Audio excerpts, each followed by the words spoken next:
Hello and welcome to another video on CSS applied mathematics. इस video में हम बात करेंगे एग्जैक्ट इक्वेशंस की। अभी तक हम लोगों ने जितनी भी इक्वेशंस देखी हैं सारी की सारी फर्स्ट ऑर्डर इक्वेशंस थी एंड एग्जैक्ट इक्वेशंस भी फर्स्ट ऑर्डर इक्वेशंस होंगी, but this is the last one. इसके बाद हम हायर ऑर्डर इक्वेशंस के बारे में बात करेंगे। सो लेट्स सी कि एक एग्जैक्ट इक्वेशन होती क्या है। An equation of the form m dx plus n dy equal 0 is set to be an exact equation if, और आगे हमें एक कंडीशन दी हुई है। सो इस कंडीशन को हम कहते हैं द टेस्ट ऑफ एग्जैक्टनेस। तो अगर वो इक्वेशन इस टेस्ट को फुलफ़िल करेगी तो हम कहेंगे कि ये इक्वेशन एक एग्जैक्ट इक्वेशन है। ज़रा फॉर्म पे थोड़ा गौर करते हैं। We have m of x and y। So ये जो m है it can be a function of both x and y, mix हो सकते हैं x और y, and same with n as well. और हम टेस्ट ऑफ एग्जैक्टनेस को भी थोड़ा डिस्कस कर लेते हैं। This is partial m over partial y is equal to partial n over partial x। So ये पार्शियल डेरिवेटिव्स हैं, these are not ordinary derivatives. और m और n हमें ऊपर इक्वेशन में दिए हुए हैं। सो हम m का डेरिवेटिव लेंगे partial derivative with respect to y और n का पार्शियल डेरिवेटिव लेंगे विद रिस्पेक्ट टू x। और अगर ये दोनों एक्सप्रेशंस इक्वल आ जाते हैं देन वी से कि ये इक्वेशन एक एग्जैक्ट इक्वेशन है। Now that we have established कि ये इक्वेशन एक एग्जैक्ट इक्वेशन है, अब बात करते हैं कि हमने इसको सॉल्व कैसे करना है। So let the solution of the equation be denoted by f of x y. सो ये एक फंक्शन है, अगेन x और y दोनों मिक्स हो सकते हैं, इज़ इक्वल टू c।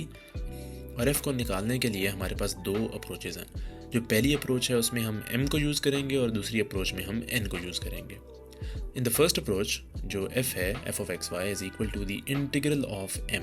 सो ये जो m है उसके सिंपली हम इंटीग्रल ले लेंगे with respect to x plus this g of y, और ये g of y constant of integration की जगह पे आएगा। ये एक फंक्शन ऑफ y क्यों है, ये एक कांस्टेंट क्यों नहीं है, उसकी वजह ये है कि हमने m को इंटीग्रेट किया है with respect to x only, हालांकि वो फंक्शन x और y दोनों का है। तो इस वजह से जो इनमें कांस्टेंट हम ऐड करेंगे that will not be a simple constant, it will be a function of y। Now we have to find this g of y, और g ऑफ y निकालने के लिए वी हैव दिस इक्वेशन। तो हमारे पास उसके लिए कुछ इन्फॉर्मेशन दी हुई है कि उसका जो डेरिवेटिव है वो इस इक्वेशन के इक्वल होगा। I know it looks scary, लेकिन I will show you a tip जिससे इसको याद करना काफ़ी आसान हो जाएगा। अब बात करते हैं हम सेकंड अप्रोच की। सेकंड अप्रोच में हम n को यूज़ करेंगे। So we have f of x is equal to the integral of n। तो हमने n को इंटीग्रेट कर दिया, लेकिन हम इसको with respect to x integrate नहीं करेंगे, विद रिस्पेक्ट टू y करेंगे। That's why we have a dy in the end, and then we have the constant of integration h of x। तो अब यहाँ पे सिंस हम लोगों ने with respect to y integration की है तो हम जो कांस्टेंट ऑफ इंटीग्रेशन है उसको as a function of x डालेंगे। एंड वंस अगेन उस फंक्शन के बारे में हमारे पास इन्फॉर्मेशन दी हुई है दैट उसका जो डेरिवेटिव है वो इसके इक्वल होगा।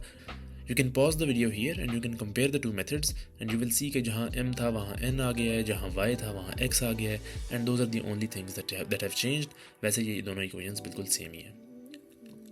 Now let me show you this one tip that I talked about. So equations काफ़ी complicated सी लग रही हैं, but if you note तो ये वाली term हमारे पास बिल्कुल सेम है। So हम जब f निकाल रहे होंगे we will compute this integral of m, लेकिन उस इंटीग्रल को दोबारा से कंप्यूट नहीं करना g प्राइम निकालते वक्त।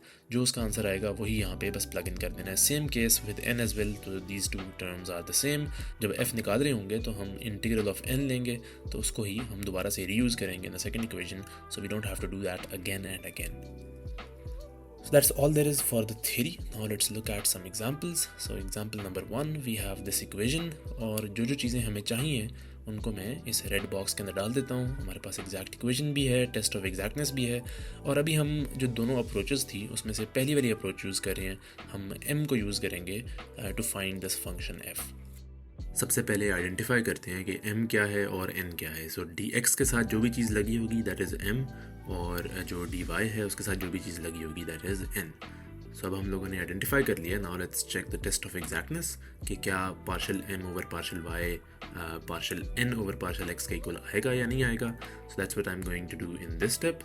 मैंने m का डेरिवेटिव ले लिया विद रिस्पेक्ट टू y और n का डेरिवेटिव ले लिया with respect to x, and now we can perform this partial differentiation. So 2xy का जो डेरिवेटिव होगा that would be 2x, and similarly x square minus 1 का डेरिवेटिव भी 2x ही होगा, और ये दोनों आपस में इक्वल हैं। सो इससे कि इस इक्वेशन ने टेस्ट ऑफ एग्जैक्टनेस पास कर लिया है, and this equation is an exact equation.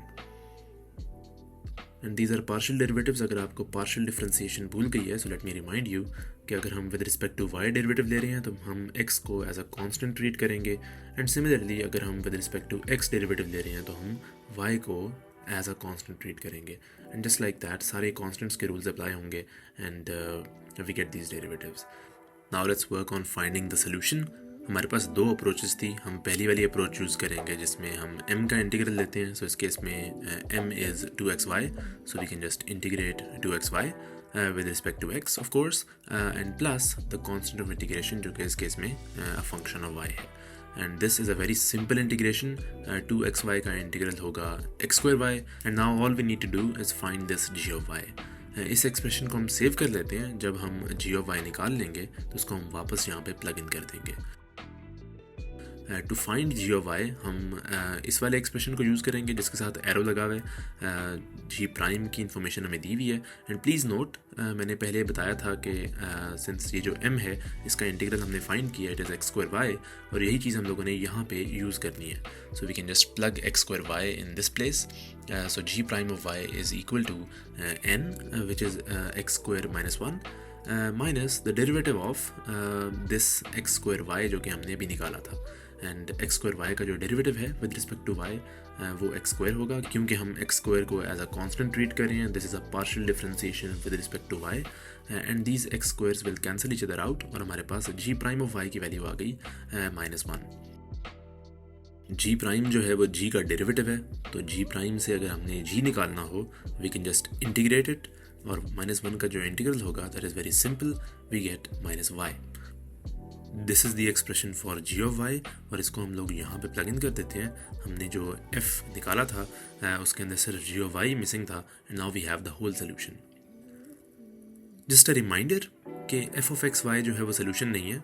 जो सोल्यूशन है इक्वेशन का वो होगा f of x y is equal to c। So in the end the solution of our exact differential equation is x square y minus y is equal to c। So ये काफ़ी common misconception है कि जब हम f of x y निकाल लेंगे students उसको as a solution ही छोड़ देते हैं, लेकिन नहीं, f of x y is not the solution। f of x y is equal to c, that is the solution। क्योंकि हमारे पास हमेशा एक फैमिली ऑफ सोल्यूशंस आनी चाहिए, दैट इज़ वाई इस c की प्रेजेंस जो है वो यहाँ पे बहुत ज़रूरी है। Anyway, that's it for the first example. Let's move on to the next one. Example number 2. ये एक ट्रिग्नोमेट्रिक एग्जाम्पल है। मैंने कहा कि थोड़ा डिफ़िकल्टी लेवल को ऊपर लेके जाया जाए, एंड रेड बॉक्स में सारी इन्फॉर्मेशन दी हुई है। And one thing you can note is इस क्वेश्चन में हम दूसरी अप्रोच यूज़ करेंगे जिसमें हम n से स्टार्ट करते हैं। So we will integrate n instead of m, जो कि हमने लास्ट क्वेश्चन में किया। Anyway, so starting from the first step हमने पहले आइडेंटिफाई करना है कि m क्या है और n क्या है। उसके लिए हमें चाहिए कि ये इक्वेशन इस फॉर्म में दी हो जहाँ पे ये एरो लगा हुआ है। सो टू डू दैट हमें इस इक्वेशन को रीअरेंज करना पड़ेगा। So to rearrange we can cross multiply this equation, और ये जो डिनोमिनेटर है y times 1 minus x square ये dy से मल्टीप्लाई हो जाएगा, एंड जो न्यूमिनेटर है वो dx से मल्टीप्लाई हो जाएगा। So this is what we get. And now we need a 0 on one side of the equation, तो हमें हर टर्म को इक्वेशन की एक साइड पे लेके आना है। So we can have a 0 on the left side, और ये जो y times 1 minus x square वाली टर्म है ये राइट साइड पे आ जाएगी with a negative sign. And now जो चीज़ dx के साथ लगी हुई है दैट इज़ m, और जो चीज़ dy के साथ लगी हुई है दैट इज़ n। सो हमने आइडेंटिफाई कर लिया, and now we can move on to the next step which is the test of exactness. So test of exactness में हमने जो m को आइडेंटिफाई किया है उसका हम पार्शियल डेरिवेटिव ले लेंगे विद रिस्पेक्ट टू y, और जो हमने n को आइडेंटिफाई किया है उसका हम पार्शियल डेरिवेटिव ले लेंगे with respect to x। So before we take the derivative हम ज़रा इस इक्वेशन को यहाँ पे सेव कर लेते हैं, and then we can proceed with the test of exactness. Now we need to apply partial differentiation. Right side पे ज़रा पहले हम ब्रैकेट को एक्सपैंड कर लेते हैं। So we have minus y times 1 minus x square, so वो simply expand हो गए minus y plus x square y आ जाएगा, and now we can take a derivative. So on the left side we have to take a derivative with respect to y। तो जब भी हम partial derivatives लेते हैं we treat the other variable जो कि x है एज अ कांस्टेंट। सो इस केस में जो cos x sin x वाली टर्म है ये सारी की सारी एक कांस्टेंट ट्रीट होगी, एंड वी नो के कांस्टेंट्स का डेरिवेटिव जो है वो 0 होता है। So we will not have any derivative of this term cos x sin x। Similarly on the right side हमने with respect to x derivative लेना है, तो हम सारे y's को एज अ कांस्टेंट ट्रीट करेंगे। So keeping that in mind we take a derivative and we get 2xy and 2xy on both sides मैं explain नहीं करूँगा सारे के सारे steps, partial differentiation is very easy, लेकिन this should be the answer. So we have established कि ये equation है, एक एग्जैक्ट इक्वेशन है। अब इस इक्वेशन को सॉल्व करते हैं और हम दूसरी अप्रोच यूज़ करेंगे जिसमें हम n से शुरू करेंगे। सो यहाँ पे हमारे पास n क्या था, y times 1 minus x square, so we want to integrate that. So ये मैंने उसको इंटीग्रेट कर दिया, plus a constant of integration. इस केस में हम उसको as a function of x लिखेंगे क्योंकि हमने विद रिस्पेक्ट टू y जो है वो इंटीग्रेशन की है। And once again this integration is also very easy. हम with respect to y integrate कर रहे हैं तो सारे के सारे x's को हम एज अ कांस्टेंट ट्रीट करेंगे। तो ये जो पूरा ब्रैकेट है 1 minus x square, this is a constant और सिर्फ y के ऊपर इंटीग्रेशन अप्लाई होगी। And we can use the power rule. हम पावर में 1 प्लस करते हैं और फिर जो भी रिजल्टेंट पावर आती है उससे हम डिवाइड कर देते हैं। तो इस केस में y की पावर 1 है और 1 प्लस 1 वुड बी 2 और 2 से हम डिवाइड भी कर देंगे। सो जो इंटीग्रल है वो आ जाएगा हमारे पास y स्क्वायर बाई 2। ये जो पूरा ब्रैकेट है ये as it is, plus this h of x जो कि अब हम लोगों ने इसको निकालना है। So let's save this equation और h ऑफ x निकाल के हम उसको वापस यहाँ पे प्लग इन कर देंगे।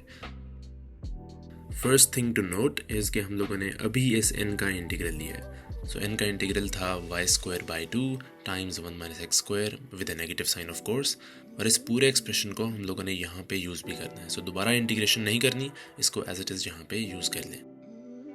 सो we start with this equation जिसके साथ एरो लगा हुआ है। So h prime of x is equal to m minus the derivative of this whole thing जो कि रेड में मैंने लिखी हुई है। So here is the equation, और इस इक्वेशन को हम सिंप्लीफाई करेंगे और सिंप्लीफाई करने के बाद हम h ऑफ x निकालेंगे बाय यूजिंग इंटीग्रेशन।